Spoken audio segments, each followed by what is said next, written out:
shows how one will win. Don't miss. It has been more than 2 weeks now, and the Obamacare website that was supposed to change the face of health insurance has instead continued to faceplant, losing almost 90% of its traffic since the October 1st launch. Can you imagine if a business lost 90% of its traffic?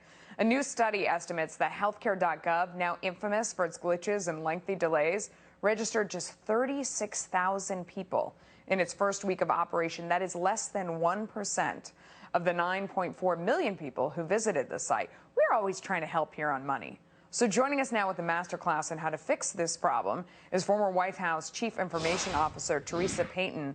Teresa, let's jump right in. Your number one tip: engage an outside panel of experts to help determine which fire needs to be put out first. The only problem with this is that it reminds me of the business roundtable that, the president brought in and then he didn't let them do anything. What should these folks do? What would you have them do, and where would you get them?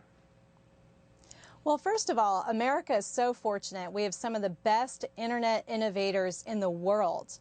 Think about companies like Disney, Amazon, FedEx, and these companies can give us some advice. The first thing I would do, I would actually hand them the production report that talks about the system errors, the difficulties people are having navigating online, and I'd ask this outside trusted group of advisors for their advice. I mean, think about it. They've made mistakes along the way, and they've lived to tell the tale. No, and it's shocking that they're not doing that already because, Democrats in Washington are so close to so many people in Silicon Valley. I can't believe they haven't done that already. It makes a lot of sense. You also say post-peak traffic times to avoid on the website. That makes a lot of sense. Yeah, I mean, you can definitely tell by now when the peak times are, as well as when you're doing maintenance, and just put it right there on the homepage.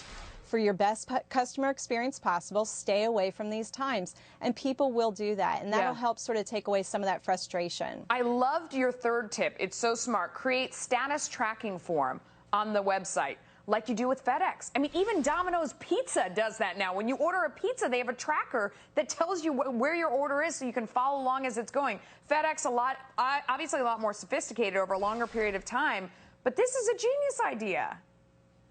Yeah, I mean, if you think about what's going on right now, Americans are very anxious. They know they have a deadline they have to hit.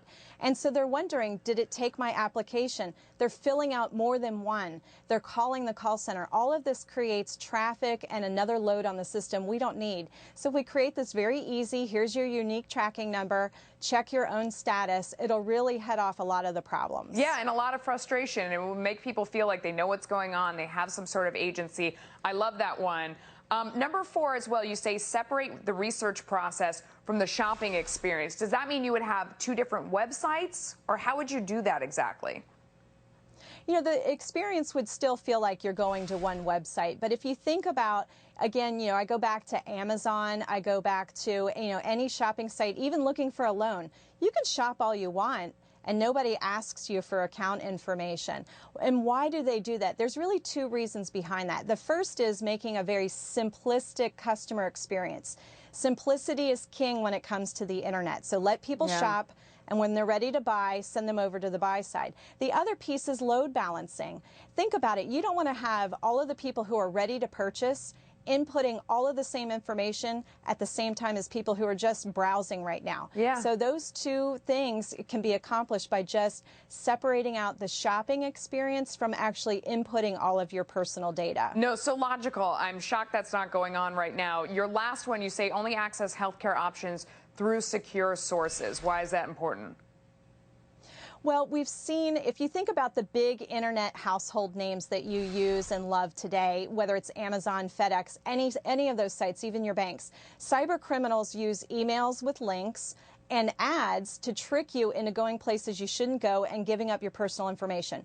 So as it relates to your health care, only go from trusted sources. We don't want to see people clicking on ads or clicking on links. Start at hhs.gov or whitehouse.gov if you're not sure what your local exchange is, and that's a great way to beat out the fraudsters. Do you think that the reputation of the website at this point is salvageable, or is it just, it has become literally a joke on so many different shows? I mean, even, left-wing comedy shows are doing so many jokes about the website. Is there anything they could do to salvage the reputation at this point? You know, I think it's tough. At this point, what they really need is a very aggressive get well plan.